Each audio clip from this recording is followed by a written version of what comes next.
Am I right in thinking you said it was the greatest weekend of Six Nations rugby ever? One of. To actually witness that and the tears of Chris Harder and the brilliance of Meloncello's performance, it was just something that you couldn't really have envisaged happening. The fixture list isn't kind to England. What they needed to do is just go out on the lash on Sunday night. If this goes terribly in Paris on Saturday, which it could well do, you can see the mood becoming quite mutinous. If Scotland beat Ireland with a bonus point, get the full 5 points, I can see you smiling as if like this is sort of lighting you, then France will have to do the same against England, i.e. they will have to beat England with a 4-try bonus point. It's kind of ludicrous that it's not one of the crown jewels that has to be on free to air.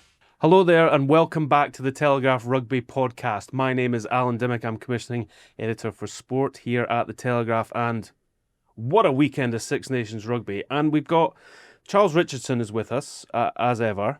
Charles, lovely to have you here. You had a fantastic trip to Edinburgh. We're going to talk to you about that in a bit. But we're also joined by Oliver Brown. And Ollie, what the hell was that weekend like?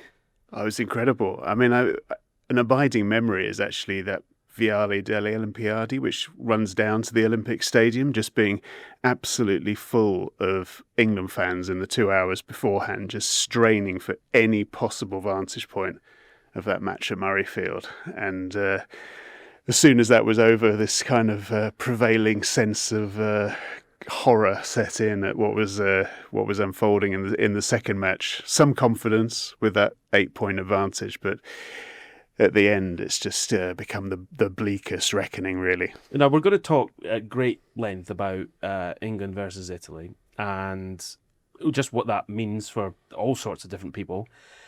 Is that also one of those moments where you're like, I was there? I think having written off Italy for the best part of Six Nations history and saying that we definitely had to consider a trip to Tbilisi because Italy were just rolled over every time in this fixture, to actually witness that and the tears of Chris Harder and the brilliance of Meloncello's performance, it was just something that you couldn't really have envisaged happening even 2 years ago, 4 years ago. It just really shows you just how immensely Italy have improved, and a cherished moment, really, for all England's woes. I think Italy's triumph will probably linger longer. Charles, am I right in thinking you said it was the greatest weekend of Six Nations rugby ever? One of, I think. Yeah, no, and yeah, completely happy to pile into that, because you had obviously Italy making history against England.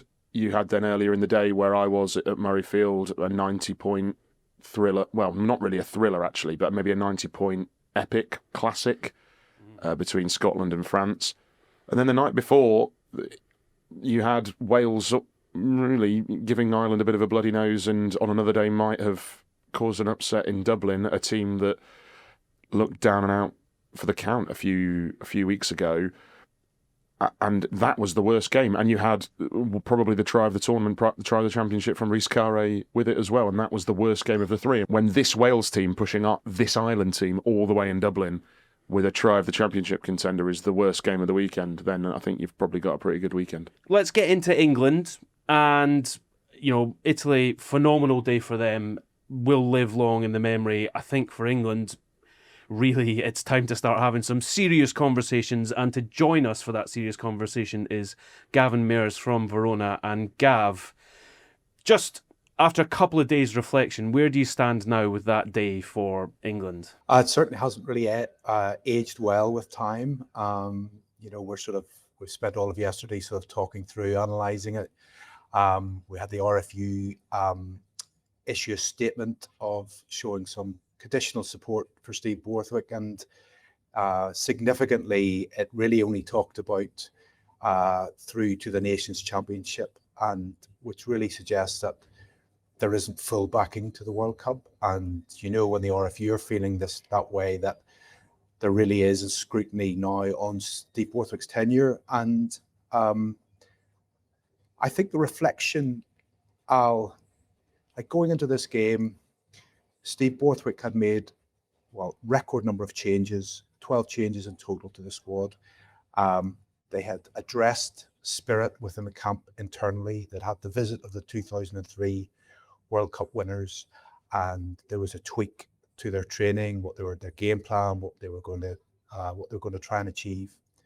Frustratingly for England, like some aspects of that game in the first hour, they managed to achieve some of those goals, but the manner in which the side collapsed in the final quarter really shines a light on the mindset of the group, the senior leaders' role. We had a yellow card for Sam Underhill and Mauro Itoje, and we saw Italy scoring 13 unanswered points. And the games against Scotland and Ireland, England had lost the game by half time. The collapse, in a sense, had come in the first quarter.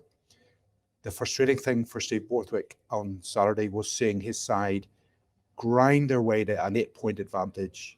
It wasn't pretty, it wasn't compelling, but they were on the verge of getting over the finishing line to get a victory against a really quality Italian side that would have given them some foothold. They would have halted the losing streak, and they could have headed to Paris with some sense of a corner being turned.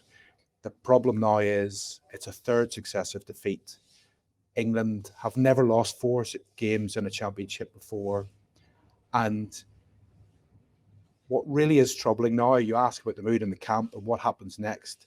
When you've made so many changes and you've addressed the issues that you think have been the cause of the defeats against Scotland and Ireland, really now you wonder what button Steve Borthwick has left to press to get some sort of performance in Paris against the French side, gunning for the title, looking to bounce back from what happened at Murrayfield.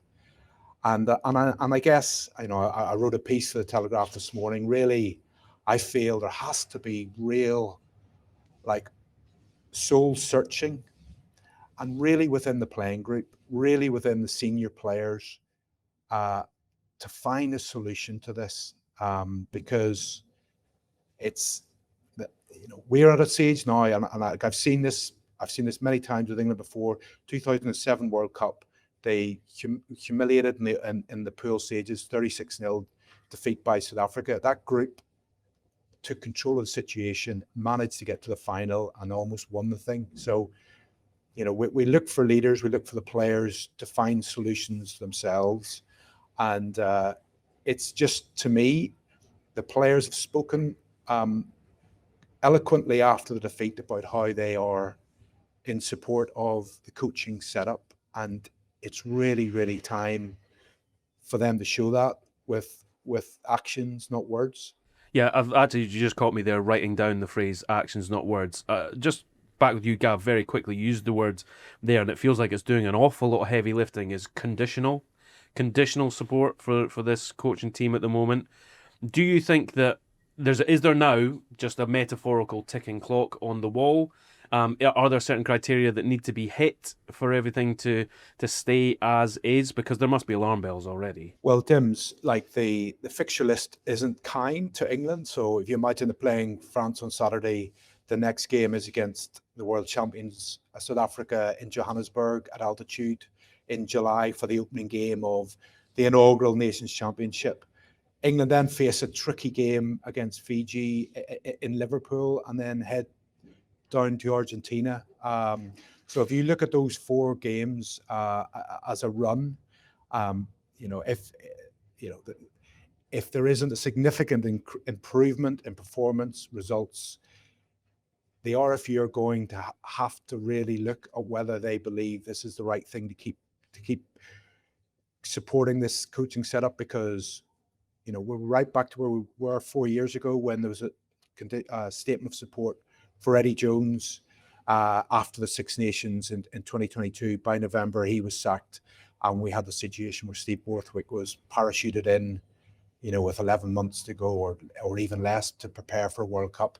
England won't want to be in that situation again. So I can really see we get to a situation by the end of July, by the end of these 4 groups, 4 games, this group of 4 games where a decision is going to have to be made, and England really need a response, and otherwise, I could see Bill Sweeney's hand being forced. Okay, that's an interesting point, because Ollie, you wrote after that week at that game on Saturday that it felt like the players weren't really playing for Steve Borthwick. Now, Gav has just mentioned that they've vocally given support, but you need to show it with your actions on the pitch. Where do you stand with it now? Yeah, I haven't changed my mind. I look at this England team, and I think some of the players actually look disengaged. I don't think they buy into the system that they're being taught to adhere to. I think it's become something of a straitjacket. And you look at the players in that team. I mean, they're all seriously talented players. I mean, but do any of them play better for England than they do for their clubs? And the ultimate consideration with Steve Borthwick is, what is the vision? I mean, obviously he talked quite well when he was first appointed about wanting to really re-establish a connection with the public after the toxicity with which the Eddie Jones reign ended. And I think he was successful in that in a degree, but now I think you're seeing almost the limitations of his character in being the face of this England team. I mean, I haven't probably endeared myself to the RFU by writing things like, he sounds like the speaking clock in press conferences, but it was more to kind of hammer home a point that I just don't know where the vibrancy, the vitality of this setup is coming through, and I just can he impart a vision? Can he really sell a dream? And I think by the way these players are performing, and you saw in the final stages of that match in Rome that they were still box kicking 2.5 minutes before until the end, and not competing for that final line out looks foolish beyond the extreme. Absolutely, and it's a microcosm of everything, really. Yeah, you have to compete. That was it. That was the game, and they didn't even get a man in the air. So with that, kind of asking you to answer your own question here is can he sell that vision? Can he turn it around? Well, he's clearly got some very good people around him. I mean, I remember the eulogies we were doing about Blackett back in the autumn, about how he'd really transformed the England attack, and that wasn't just a matter of perception. That was reflected in the statistics. More tries, more line breaks, and now it just seems to have reverted to a real kind of hoof it and hope approach, which is leaving a lot of these players cold. I mean, I think this was the third successive game in which they didn't register a point in the first quarter, and it just. I mean, I wrote in the piece, it just seems lumpen. I mean, you could. I mean, I think Gav will attest to this. I think in the stands in Rome, there was just this slightly restive mood among the England fans who'd come in almost unprecedented numbers for that game, and I think were pretty turned off,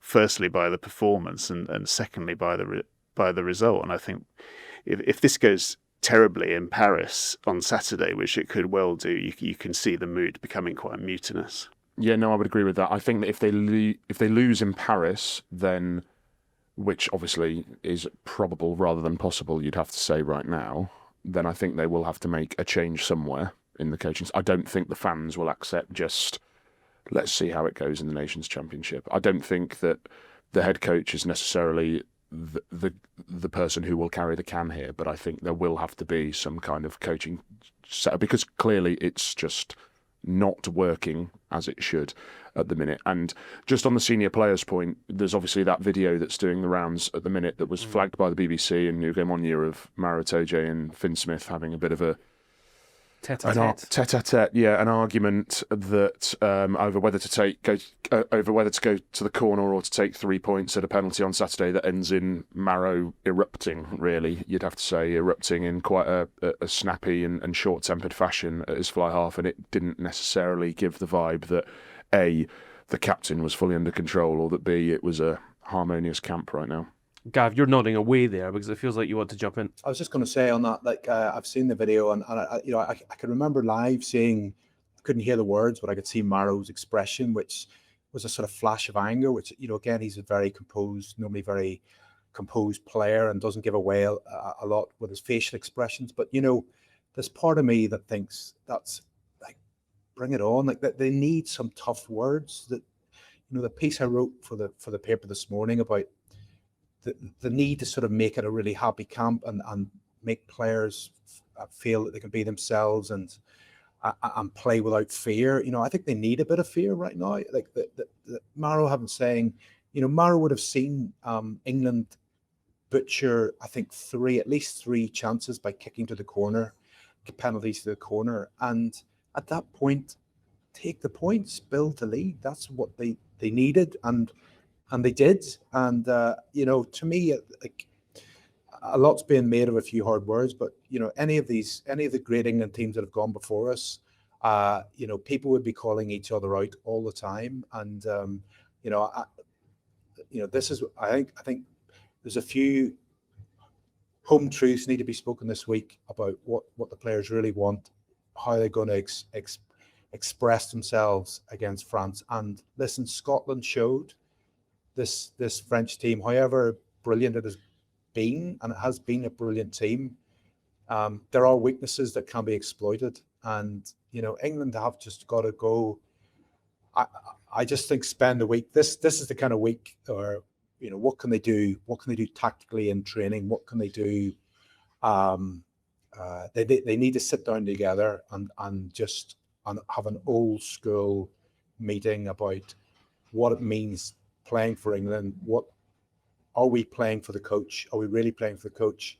We have to show it because, we've worked closely with Steve Borthwick over the last number of years. He is he may not come across at times on television and things, as Ollie said, as a sort of enigmatic character, but he cares deeply about English rugby and this England team. And, really that if the players do want to keep him in the job, they have to deliver this weekend. Maybe we should have that sort of, I can't remember if it's an American notion, the airing of the grievances. You just get everyone to sit around the table and be like, right, it's Charles's turn here, right, here are all my gripes, rattle them out. Okay, how does that make you feel? Okay, let's have the next one. It would probably go on for about a day and a half. Home truths. I agree with Gav. They were definitely right to take those 3 points at that time in the game, because in the 52nd minute they had Italy at 18-10, an 8-point lead against Italy for an English team, and Italy had just had a man sin binned. From there, they have not lost that game because they didn't have a big enough buffer, a big enough cushion. They had an 8-point lead against one of the weaker sides in the Six Nations, albeit a much improved Italy, and they blew it. They threw it away. Who had just gone down to 14 players, and they blew it away. We've been asked this morning to pick our match day 23s for the game this Saturday night in Paris, and I think it's the first time in a long time where I've just sat there and going, I haven't got a clue. Where do they go with team selection from here? Not the foggiest. So just to jump in here, because one of the things watching the match in the office that stood out for me was this was a team where it had been ripped up for this test match, and you were thought, whoa, okay, this is at least bold. They've picked a plan and they're going to stick with it, and they've named all these guys and they've gone, out, you're in, that's your job, do that, and then did not deliver. One of the things that really stood out is the fact that we were reached a certain point in the clock where maybe other test sides you'd be like, oh, this is where they start rolling the changes with the front row, and it was like, Jamie George is still throwing into the lineouts here. Jamie George looks absolutely broken, and he is still putting his hand up to carry the ball because they don't seem to want to bring on Luke Cowan-Dickie at this point. There's maybe a couple of other players that they don't quite want to throw in the mix for this test match because it's in the balance. Great to be able to pick Chesham off the bench, because what a character he is and the kind of guy that you want in these sort of test matches. But there was just that sort of sense that it was like, this nation that should have incredible depth of test players, and we've been told that we're building this up over time, didn't feel like they wanted to take that when the test match was in the balance. I think I said to to Gav during the second half when it was about 65 minutes. There's Jamie George is still on. Usually he's gone by 50, and didn't seem to trust in his bench very much at all. I think Marcus Smith had about 7 minutes to make a difference. Henry Pollock 6, and whereas I think Quesada was trusting in his replacements to make the difference in the final half an hour. So that again is a bit of a worrying signal, considering what a Hail Mary the squad selection had been in the first place with those 9 changes, and some of Borthwick's remarks afterwards about how exceptional he thought Murley had been. It's like, really? I mean, I'm not even sure Caden Murley would think it was a particularly exceptional display. And also, it was just reminding me what you were saying about the airing of the grievances. I mean, I think, to me, even that seems a little bit mechanical, the way they do it. I remember Tommy Freeman, after the result in Edinburgh, saying, look, we had a great meeting, really great Monday meeting. Maybe no meetings is the answer. Yeah, I think so. And I just kind of taken back to what I think George Ford said a while back, is that anyone can have these Monday meetings, but it's the truly elite coaches who are able to say, look, make the difference on Saturday afternoon. I agree. There's always a part of me that thinks, and sort of, Corinthian romantic that I am, that the way that what they needed put that on a t-shirt, by the way. What they needed to do is just go out on the lash on Sunday night and just get it all, literally just get it all, like a good night out, obviously well behaved, of course, and nothing oversensible. But sometimes with these things, when you're in a rut, like, I know pro sport is completely different, but you need something completely out of the ordinary to shake it up and to reset it. Maybe a curry. We're talking not just, oh yeah, we're going to have another meeting. We're going to have another meeting and air the grievances. They need something like unpredictable, that you almost like a sort of money can't buy experience. They should have a curry with the team that lost the 2003 World Cup final and see how you rechange that mindset, perhaps. Gav, just quickly on the, and I do want to get back to Italy because, again, just phenomenal for them. But Gav, just quickly, on the selection that's ahead of Steve Borthwick, does he stick with the radical changes now, or does he throw that out again and sort of, that's the coaching equivalent of a mea culpa. That's my fault, I made too many changes. So does he keep ploughing this furrow with all the positional switches that he made, or does he revert? I think it would probably be a mistake to revert. They will analyse that game, and they will see bits where they actually did a few things that they were trying to set out. The little Joe Hayes flick pass to Ben Earl, get the forwards passing, try and keep the width. We saw the cross kick. England hadn't been cross kicking. Finn Smith does a cross kick. It results in a try. The scrum went well. The line out went well on England's ball. So, and Finn Smith clearly needs another game at 10 for that cohesion. And I think Seb Atkinson, we certainly didn't see the best of him at all. For him to have another go and work on that, because like we can look at the back row. Tom Curry obviously will be. We'll have to see what his injury is, but and the other key one will be George Furbank. He's been quite close to being test ready. I think he is seen by the England management as one of the keys to sort of really unlocking the potency of the back line. And while they turned Elliot Daly to fulfill that role as the second playmaker, as a guy who can be a link man on the edges in the 13 channel, Furbank is really seen as the guy who will be, they believe that can be the fullback at the World Cup, and he's an incredible athlete as well. So I just don't know whether he will be ready for Saturday, but that is one area where they may turn to Furbank. But otherwise, I think to make radical changes again would just be send out the wrong signal.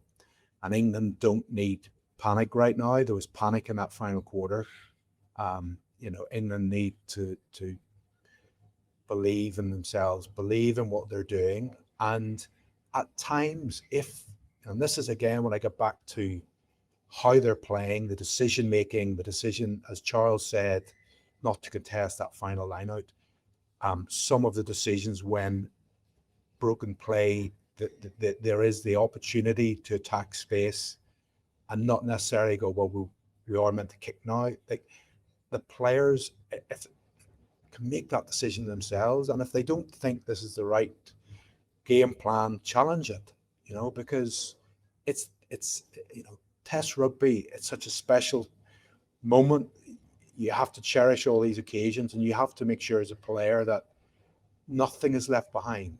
And and again, going back to the intent, and Charles and I were there right on the first evening of this championship when France outplayed Ireland, and we had Andy Farrell coming out and questioning his side's intent, saying, "I'd never think I would say this about this Ireland group." And you have seen a response. Ireland have won the next 3 games. There's been, they've had to work hard, and they've blooded a few new players, but you have seen intent. And against, even against Wales in the opening victory at Twickenham, where we were lauding the tries and the record, Harry Andel's hat trick in the first half, there was moments where some of the players, when their GPS data was analysed, they were not running, they were not playing with intent or intensity that you would expect from an England player. And that has to be a non-negotiable, and it's been something that has let England down in these last 3 games. So I think really changing the group again, I don't know, as Charles says, what team do you pick? There's been 2 different groups picked the last two games. It's more about mindset for me is the most important thing. And if Furbank's fit, give him a go. Let's see where we are. But otherwise, I would keep changes to a minimum and challenge the group to go again and prove how much it means to them to play for their country and for their coach. 2 words Gav used there, intent and intensity. Who's got that in bags is Menoncello. I mean, what a performance from him. World's best 12, and I'm not sure, is he actually... I mean, everyone people think they're really 13. Hipster. Like when I said that a few weeks ago, it was like, I'm the sort of East London, wheat beer, cloudy beer hipster. It's not hipster, I don't think, to say that. You love a cereal cafe. Yeah. I don't think it's hipster to say that. Like, I just think I think it's Stonewall. Like, he's 12 in a World 15, I think. I mean, he's the man who makes the magic happen. I mean, with both tries, and I would that England could have a player sort of capable of emulating that, really. And we've touched on Elliot Daly already, the poor old sacrificial lamb who was tasked with stopping Menoncello at full flight twice and just got absolutely steamrolled. But the balance that Menoncello showed, I mean, he could have easily stumbled into touch. That's the problem. Like, it's like Elliot Daly's a good defender. It's more that Menoncello could go round you or through you, so you don't know whether you're coming or going when you're trying to stop him. And in the end, he chose the direct route, and Daly was caught as 6s and 7s. Felt very sorry for him. But they nailed their tactical plan, Italy, and it's as Gav was just talking about, England need to be playing 90 minutes. Italy very much did that. Yeah, and the thing about England and their kicking and how it differs.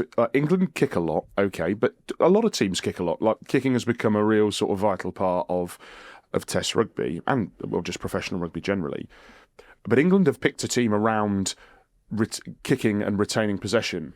The problem is they haven't actually been doing that well, whereas all the other teams seem to have been doing it a lot better against them. You look at, not just against them, but just generally in the championship. And Italy did it well. Like, Ioane, Marin and Liner got up really well for a lot of the contestable kicking. And a lot of the crumbs that they talk about, these 50-50s that were going England's way in the autumn, were just not going England's way at all in Rome. And they didn't go England's way against Ireland. They didn't go England's way at Murrayfield either. But are they just 50-50s? Is it that they're actually not as aerially astute as they think they are, or that everybody else has worked on it so much that they've caught them up aerially, but then can offer loads more elsewhere as well? I don't know what the answer is to that. I will hold my hands up and say, I don't think that last penalty for Italy was right. No, absolutely not. Lamaro was in from the side. And off his feet. However...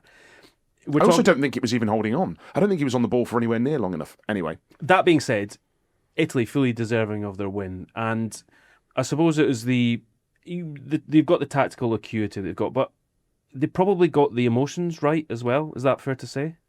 Yeah, I mean the whole from you only Because have to it listen. could boil over. Yeah.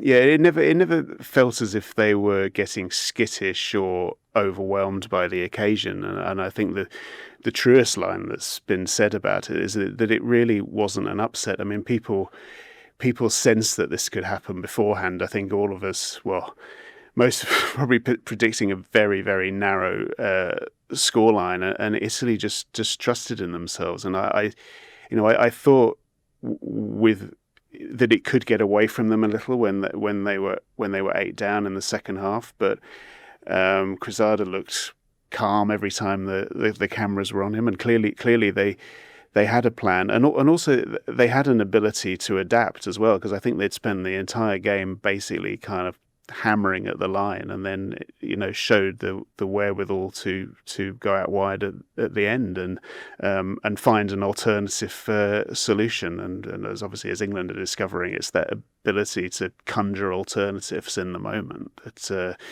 proving a bit of a difference. Well, England needs to find an answer from somewhere.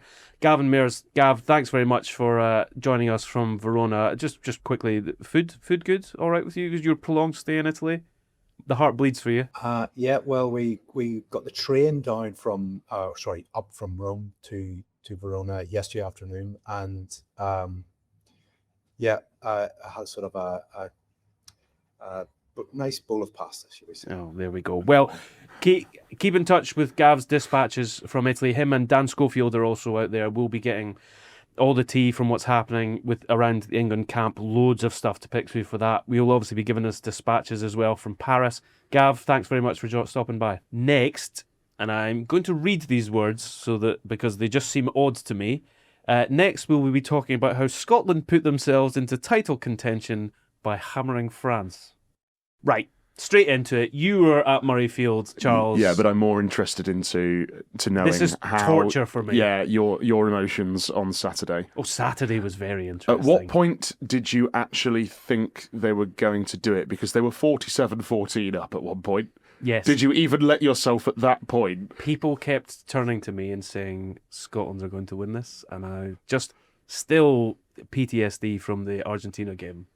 And I was just like, I can't allow myself to say anything out loud. Let's just stay stoic. Was it when they kicked the 3, maybe, to take it to 50? Because that was when I was pretty certain beforehand that Scotland were going to win when it was 47-14.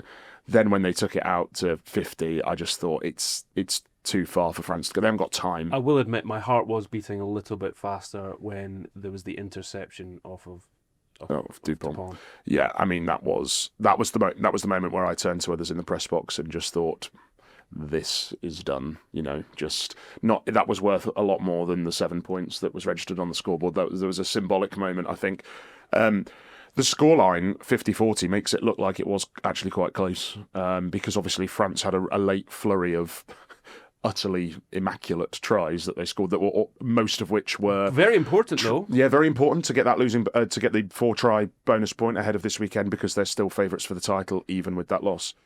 And all of those tries, well, many of the tries of the 6 tries that France scored at Murrayfield were all sort of try the championship contenders, which is an incredibly peculiar match, because it looks like, as I said, they were in the hunt. They were obliterated. Scotland demolished them. It was an absolute demolition. So I'm just going to stick with you here, and forgive me for this question here, but could you please talk us through the possible permutations now? Because France and Scotland are on 16 points at the moment at the top of the table. France, far superior points difference. Yeah. Ireland have got 14 points, and then it's distance. So I think we have to speak sort of realistically here. I think Scotland-Ireland is the first game of Super Saturday. The winner of that will go top of the table until France play in the evening. If Scotland win with a bonus point in Dublin, where they have never won at the Aviva Stadium, the last time they won in Ireland was at Croke Park in 2010, I was there for that one. It was a hell of a day. They have never won at the Aviva Stadium, but if Scotland win, then France will need to win with a bonus point in the evening, or even just a victory will probably be enough because of points difference. Realistically, for either Ireland or Scotland to win the title, England need to beat France. But if Scotland beat Ireland with a bonus point, get the full 5 points, I can see you smiling as if like this is sort of lighting you, then France will have to do the same against England, i.e. they will have to beat England with a 4-try bonus point. And if they just won, if they won 21-0 even, then Scotland would be champions. This is like when you see those message boards for like sci-fi characters, or oh, if only Game of Thrones had done this and gone in this direction with this. It's all fantasy stuff to me. What I would say is now that genuinely after being at Murrayfield on Saturday, where there were, I reckon, more than 15,000 French fans, they completely took over the city and the stadium, really. People were sort of saying to me, was the atmosphere epic because Scotland won? I was like, well, it sort of was, in a way, that the Scottish fans certainly upheld their side of the bargain, but because there were so many French fans there, that actually it probably wasn't as raucous as it could have been. But what I would say is, if France were to lift the title on Saturday night, it would be obviously back-to-back Six Nations titles for them. It would be somewhat of a Pyrrhic victory because they really bottled it on Saturday. Like, huge. Scotland, I'm not taking anything away from Scotland. They were fantastic. France were awful for 45 minutes. And there are echoes to how they fell down last year at Twickenham with this as well. A game away from home against a team that on paper they should have really been putting away. And England were good that day as well, but how many chances did France butcher that day? Certainly in the first half, there were echoes of that same thing happening again, and this is becoming a bit of a problem for them. And really, they do not deserve the even if they were to go and beat a struggling England team on Saturday night. After what happened last Saturday, Scotland, if they go and win in Dublin, would be deserved champions for me. I don't think France would be. I think it would be tainted for me. I think just because having been at Murrayfield, having watched how it unfolded and the sort of different dynamics and emotions at play, France did not look like a champion side at Murrayfield on Saturday, despite how glorious a lot of their tries were. They seemed to just sort of click their fingers and score a worldie and then just completely go to pot for 10 or 15 minutes. It's not good enough, really. It's really interesting, though. I mean, it kind of plays into France's hands that they can turn around and be like, yeah, well, the two people on our tail are going to be knocking 7 shades out of each other in Dublin. And it's probably the best scenario for France now. I mean, they've got that England team coming to Paris. They want a reaction from themselves, and the two people behind them are battering each other. I just don't know, in terms of France's mentality, what they would prefer to happen in that early kick-off in Dublin. I'm also at that game, by the way, so I've been at the sort of 2 crunch Scottish matches. I don't know whether they would want Scotland to go and wipe the floor with Ireland and then they're under pressure against England. I don't know if that would bring the best out of them, or I don't know if they'd want a sort of narrow Irish victory with 3 tries, whereby then all they need to do is beat England and a draw might even be enough. I don't know if that would lull them into a false sense of security, and a hurting England might be able to do something miraculous. I mean, you know, we're talking here that everyone's written England off already, which is completely understandable. But like, stranger things have happened than England going to Paris. Stranger things happened at precisely. Stranger things have happened. I mean, you look at we can remind ourselves what England did to South Africa in that 2023 semi-final. On the same pitch, on the same grass, where, okay, they didn't win, and it's all about winning, but everyone in the week, you know, we did a piece that was, here's where England can hurt South Africa, and all the comments were just, you're dreaming. And they went, and that was a game they should have won, and then for 1 minute they were going to win that game. By the way, Charles also wrote a piece about where Italy can beat England, and I think they all came to pass. Yeah, bar the scrum, but they at least got parity at scrum time. Just making sure that you get your flowers. Yeah. Well, actually, what the flowers that I would prefer is that when everyone was saying to boot Italy out of the Six Nations, I was the contrarian, saying they've got some really good young lads coming through. We should be patient here. Counterpoint: when everyone was predicting who was going to win the Six Nations, you said Grand Slam. I think. I said an England Grand Slam. Yeah, but then obviously when they lost to Scotland, the universe is at one again. Yeah. Ollie, just a thought that just occurred to me there is because we're just chatting, the only thing that was going through my head was, God, the Six Nations is good. It's kind of ludicrous that it's not one of the crown jewels that has to be on free-to-air. I think it absolutely should. I mean, it's a magnificent tournament, and it reminds me of what we were talking about earlier. If it's not going to placate England fans to start talking about the summer games against South Africa and Fiji, because people just care so profoundly about the Six Nations. I don't think anything really compares, and it's almost become more accurate a litmus test of where a team is. I mean, I still think for all the minute inquests that will be conducted, that, I mean, England could still very conceivably make a semi-final at next year's World Cup, or even better. I mean, I remember in France that they're quite efficient, ruthless World Cup animals, but the Six Nations is just a different beast entirely, and this has been glorious. It's been the best, most confounding instalment I can remember. It's made an absolute mockery of just about every prediction I've made. But that's that. Long may it continue. Can I just come in sort of through the front door and be a bit of a Debbie Downer here, because I do agree completely with what you've said, Ollie. However, bonus points in the Six Nations are a shambles. Yeah. And I would like them to be abolished. France did not deserve to get a point out of that game on Saturday, and they knew that they'd been trounced, they'd been well beaten, but they continued to play to get that point that really has put them in the driving seat this weekend, when they don't deserve it in any way from what happened in Murrayfield on Saturday. I've said this many, many times, and if people are starting to finally listen, that in France and in Super Rugby, the bonus point system is you have to score 3 tries more than the opposition. So it's almost impossible to get a try bonus point in a losing cause. And the Six Nations and the Prem should adopt that, and the World Cup should adopt it, because it is a million times better. There are no downsides to it, in my opinion, so I don't know why it's not been adopted. France getting a bonus points in the Six Nations anyway were a thorny issue and were controversial when they came in. I'm not quite sure they're necessary, but if they've deemed them to be necessary so that there's sort of alignment with all the other leagues in the world, then that's fine.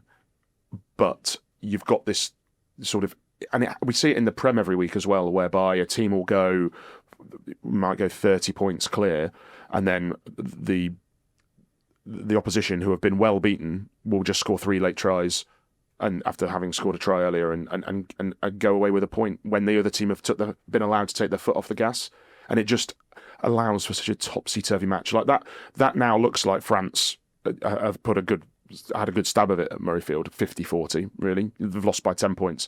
They were 47-14 down, they've been blown away. And they've come away with it a point. It's the way that the narrative can just flip in the middle of the Six Nations. I think that's been more pronounced than ever, really. I mean, you would never have... Well, Alan, you might have had a different view, but after that sort of match in a Roman quagmire, that Scotland would be able to rouse themselves. I was going to come this. back to you on this, Ollie, actually, because you mentioned mini inquests, and look, it was fair for all that criticism to be lobbed at Scotland, and in particular Gregor Townsend, when they lost to Italy, when everyone's saying, oh, could this be Scotland's year? It has very much been turned around. So did we get it wrong, or is this a case of, as you say, narratives can flip? Either way, I think Scotland and Gregor Townsend deserve incredible credit, because the players turned around and put in performances for him, and they said they were doing that. He even admitted in the post-match press conference on Saturday that he didn't think after that first round that they'd be in this position going into the final round, which I thought was, refreshing in its honesty. The one thing I would say is that maybe we were a little bit harsh on our criticism of Scotland after the first round, but we did point out that it was genuinely a perfect storm, no pun intended, in Rome, in that they conceded 2 very quick tries to Italy when the weather was sort of okay, and then they were 12 points down away from home against a good side with their tails up, and then the weather just completely capitulated and it turned apocalyptic. And chasing a game 12 points down in the Six Nations is difficult even in dry conditions, and then they had to do it in probably the worst rain that the Championship's ever seen, and they nearly did it. They were close to doing it at the end. And so I think Italy were deserved victors, and I don't think Scotland played to their ability that day. But I honestly do think that the weather played quite a big part in that match. Honestly, was going through a Rolodex of coaches' names there for who had the worst reign as a coach in the Six Nations history. I've come up with nothing. I'm sure you can add it in post. How are you spelling rain? Yeah, quite. So sorry, I stopped you mid flow there, but you were talking about, because it's fair to say that is how players turn things round for a coach. Yeah, and obviously Scotland have done it for Gregor Townsend. I mean, that was spelt out explicitly by Tuipulotu's press conference, I think before the Calcutta Cup, obviously when Townsend was under the most pressure, and I'm sure my time to go Gregor piece has aged wonderfully well, but no, I mean, I'm sure that there are compelling technical reasons behind Scotland's mid-tournament renaissance, but I think a lot of it has been fueled by real pride and passion that you really only find in the Six Nations, and that determination to do it for the coach has been quite striking, really. And you know, I was probably somebody who thought that Calcutta Cup triumph, as it has in previous years, might just exist in isolation. But I mean,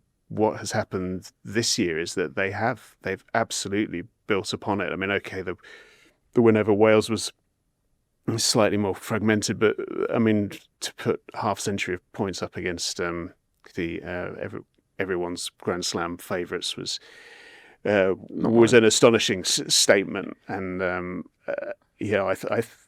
I think they'd be fantastic winners, frankly. I think part of the renaissance has been that they have Scotland. We've said this a lot, that they have lots of players touching world class or who are even world class, and I think they've been playing at that level. The likes of the centres Tuipulotu, Hugh Jones, Finn Russell, obviously, but then Jack Dempsey as well, who has been an absolute phenom. But then they also have other players who maybe were more, to borrow a Steve Borthwick phrase, glue players, guys who maybe weren't the stars of their team, but that make everything sort of tick. You look, I'm thinking of like Ben White here, who's a very good scrum half, but I don't think anyone would have necessarily described him as a world beater. He looked like one on Saturday, you know. And you've got guys who He really got under DuPont's skin. Really did. But you look at other guys like Matt Fagerson as well, who you know, quite unfashionable, never really gets the headlines, as good as he is, and he was awesome on Saturday, like really, really good. Rory Darge, maybe slightly more fashionable just because he does maybe a bit of the grabbier stuff. Again, was excellent. And you've got a really good back row there. You've got a really good midfield. You've got a back three. Carl Stain's been absolutely fantastic. Darcy Graham, everybody knows about. Blair Kinghorn, obviously a fantastic player. And then Tom Jordan started the championship playing really well and came on and looked, it was seamless. I'm just going to stick with you very, very, very, very quickly because we need to talk about Ireland and Wales as well. What's the French for Renaissance? France, I mean, they never take losing well. I think the 2023 World Cup evidenced that quite clearly. But, I mean, there's got to be a big reaction now in Paris from them. As I said, with the mindset of the French as a nation and also with what their rugby team is descending into, we are genuinely back to, you don't know which France is going to turn up in a sort of, in a way. With that sort of psyche, I have absolutely no idea what France were going to get on Saturday night. They could quite easily just be, you know, grumpy and sulking, and England could go and sting them, or they could go and win 50-0. I honestly have no idea. Ireland 27, Wales 17, and yeah, we could talk about all sorts of that game, but greatest try ever scored? I mean, just one for the front row. 100%. Yeah. Well, certainly was the greatest try ever scored by a prop, I think, isn't it? No, just ever. But yeah, I mean, it's the fact he was smirking as he did it. Even when he was fending, you could just see he was beaming, and yeah, I just think the celebration and the improbability of it, yeah, one of the great moments. And the fact that it was a wing who was making the cover tackle. He hadn't been outpaced. I'm not gonna do Robert Balakoon dirty here. He hadn't been. I'm sure he is quicker than Ryhs Carre, but obviously he was on the turn and he just couldn't get back quickly enough to tackle him. And you could tell that Ryhs Carre was absolutely, you know, adoring it. I hate to. So Wales are playing this weekend against Italy, which years gone by, well. Completely different worlds. What mind your words here? No, I don't even know what I'm going to say here because, but I mean, I'm trying to get my head around the possible permutation. Is there a world in which Scotland can win the Six Nations, having lost to Italy, and Italy still finish relatively near the like? Yeah, Italy. Italy will, I think, almost finish fourth no matter what. Right. Even having won. My head is absolutely split with this. The one thing that can't happen, which I did check before we came in here, was Wales cannot leapfrog. England cannot finish sixth. Well, Wales would have to win 100-0, and I think England would have to lose 50-0. I don't think this Wales team can score that many points. No. But all I would say is I think that this weekend in Cardiff, even with Italy having beaten England, I think we're now thinking that it's going to be a lot closer between Wales and Italy than we were thinking after Twickenham Allianz Stadium in round one against England. But you wrote earlier in the Six Nations about, this is Wales we're talking about here. To see them laid so low is a sad indictment of the situation there, and the Six Nations needs a vibrant Wales. Well, certainly they look like they've at least got the bit between their teeth now. Yeah, they look like they've taken that message on board. I mean, it hasn't been... Have they pinned your piece up in the changing room? I think that might have happened a couple of times previously, but certainly under the Warren Gatland's regime. But I just sense that the pile-on, especially after the Twickenham result, was so intense. You have seen a kind of them building by increments through this tournament. They look better drilled, better organised. I don't know quite what to expect against Italy. I think Italy have obviously had so many wooden spoons throughout the history of this tournament that. They were relieved not to be in that position this time, but I think there are some green shoots sprouting for Wales at this juncture, and I'm glad to see it because it was a pretty a sorrowful sight at Twickenham a few weeks ago. Ireland would deserve victors in Dublin on Friday night. Absolutely not taking anything away from them, but I think there is another. There is an alternate reality where Wales could have won that game in terms of how it panned out and just a few key moments that went, not just regarding officiating, but just generally a few key moments that went Ireland's way, which is, to be honest, half the battle in Test rugby. But I think that they can take a lot of heart from that, Wales. Well, it's interesting to hear the phrase green shoots, because I imagine when Scotland heads to Dublin, there will be a lot of green players shooting through the sky, trying to catch balls. I think the aerial battle will be a big one. We're heading into a hell of a final round of the Six Nations. There's so much on the table. Please stick with Telegraph Sport as we cover all of it. I mean, it's going to be a thrilling finale.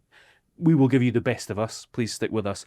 I'm just going to go through your questions now because we've had some in. And thank you very much for everyone that's ever sent us in a question. Jack has sent in, is this a 2015 moment for England rugby, meaning sweeping changes are incoming? Now, we've kind of answered that a little bit.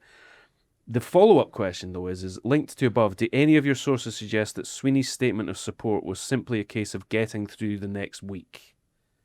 Implying that there will be changes ahead of coaching. In terms of, on the second point, in terms of sources and intel, no.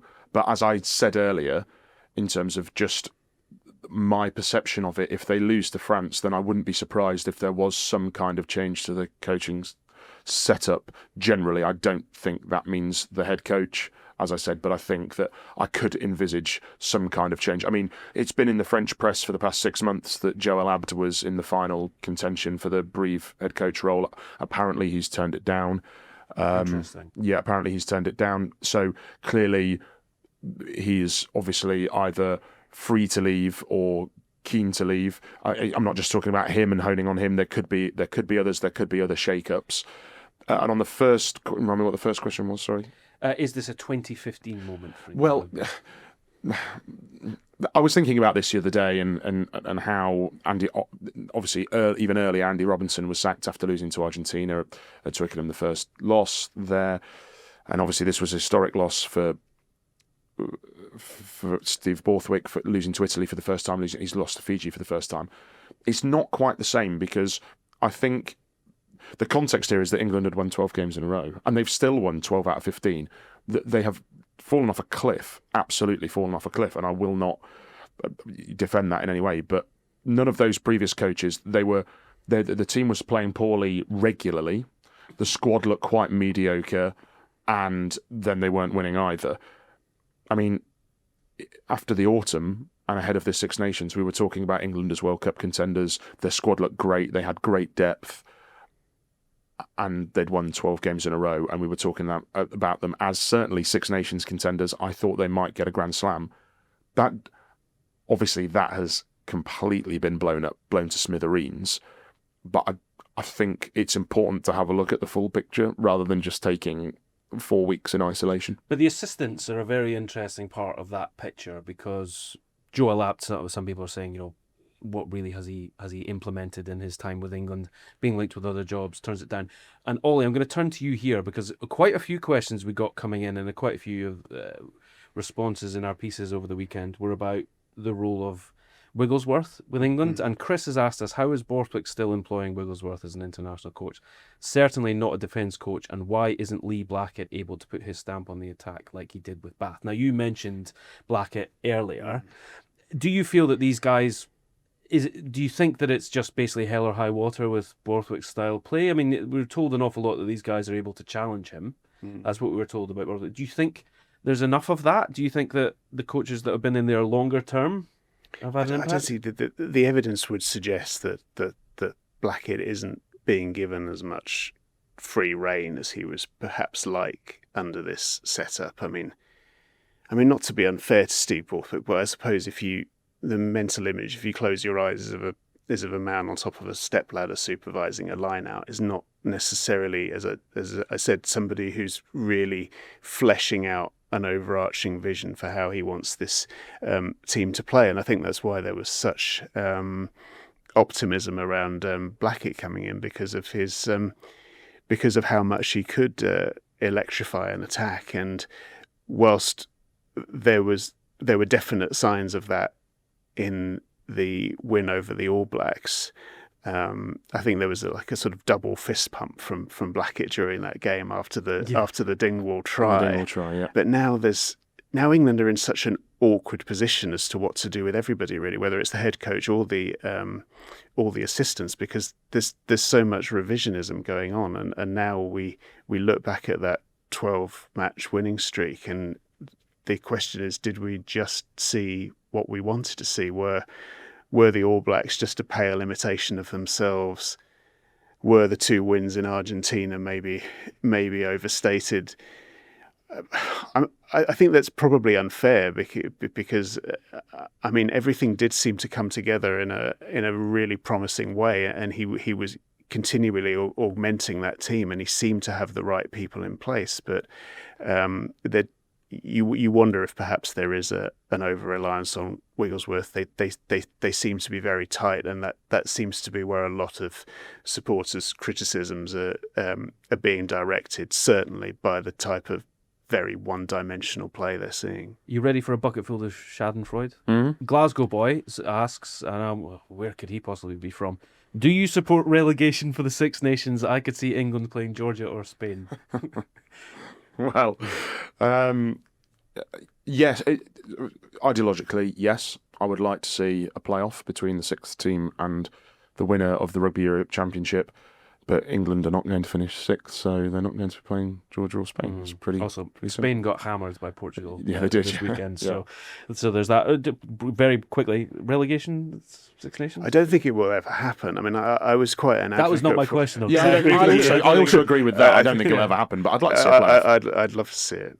Well, partly I'd love to go to Tbilisi, but I just think the whole corporate... The home of wine, the whole corporate architecture of the Six Nations is such that it just works, and these huge number of people who turn up in Paris and Rome, everything just works well, and I think the jeopardy and uncertainty that would be injected by relegation, I can't see it. And this has been such a brilliant Six Nations that if it ain't broke, why fix it? Well, it's not over yet, because there is one last round to go, and it is going to be incredible stuff.